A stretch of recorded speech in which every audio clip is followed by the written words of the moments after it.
Hi, Pastor Charlie here with New Hope Lutheran Church. Welcome to the 100th episode of Pastor Charlie's Toolbox. Let's celebrate. All right, you know what's coming.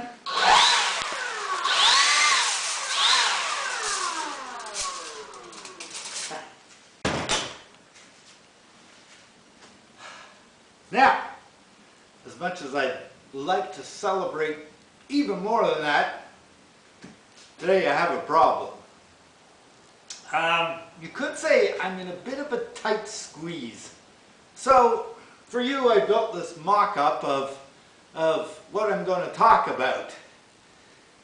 Let's say this is a doorway. So this is your floor, and this is your door frame, and this is the door stop, so that when your door shuts and closes, it stops here because your door stopped.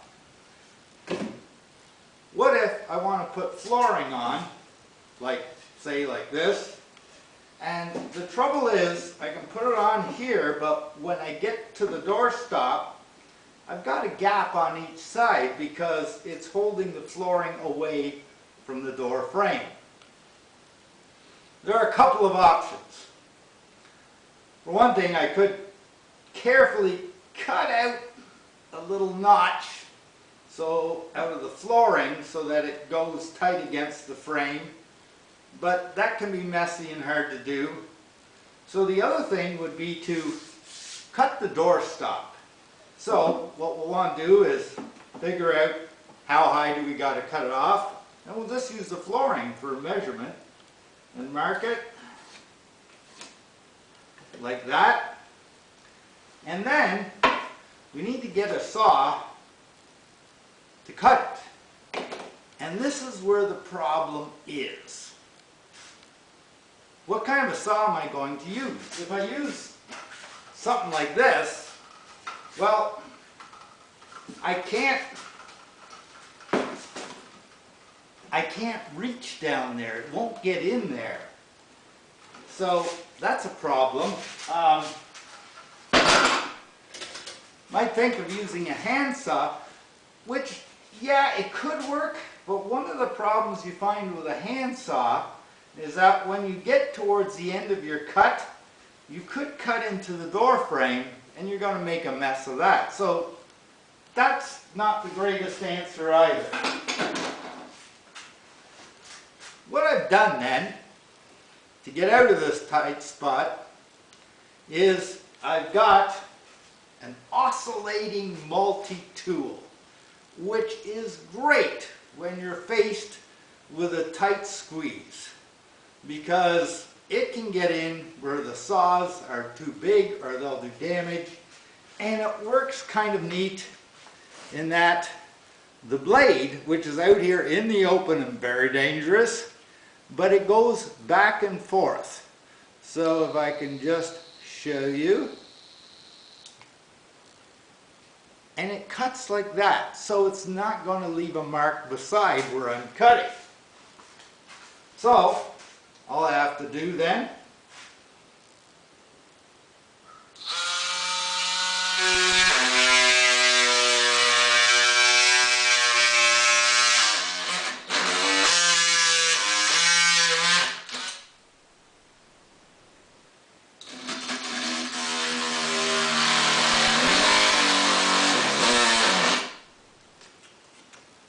and my pieces out.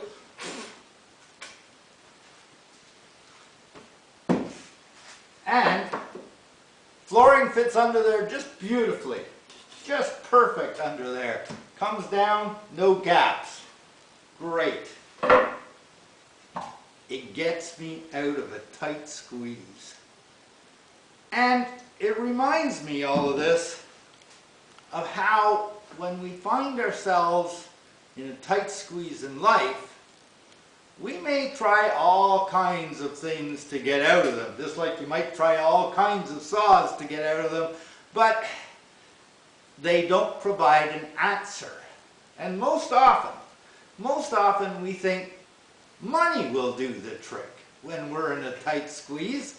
You know, let's say we aren't getting along with someone we care about, and We figure, well, we'll buy them a present and it'll solve the whole problem. Really? Really? How about if you've offended someone in some way, you've done something and you figure you can just smooth it over with some sort of financial donation? Nah, that doesn't always work either, and it may not be a long-term solution. Now, while money is important for us, in our lesson for today from 1 Timothy 6:6-19, it warns us against depending on money to solve all our problems. Well, it might seem great most of the time. There's going to come a time, or 2 or 3 or 15 or 20, when we're in so tight a squeeze that wealth cannot solve the problem, and we have to depend instead on something we may never have thought of. And that is to turn to God in prayer and meditation. We may have to ask God for an answer and listen for the answer. And I'll tell you now, it may be an answer we don't like, but it will give us breathing space in the days to come. We may have to do something like ask for forgiveness, or even more difficult, we may have to forgive someone. And I warn you, it isn't always easy following God's ways. Just as this oscillating multi-tool can be kind of dangerous because the blade is out in the open, you have to be careful. And in the same way, we want to be careful in keeping God's instructions. Well, it could be difficult. They do get us out of, and they keep us from situations that cause us to be in a tight squeeze. So I encourage you to turn to God and to see the results for yourselves. And don't forget to also share how God works in your life with others. Share with others what good news you have found when God answers your prayers. Now, speaking of sharing, you can help us all by sharing this video, by subscribing to the channel if you haven't already, or maybe just giving us a like. We are actually made rich in our sharing. We become rich in joy, in love, and in compassion. So may God bless your lives with those kinds of riches.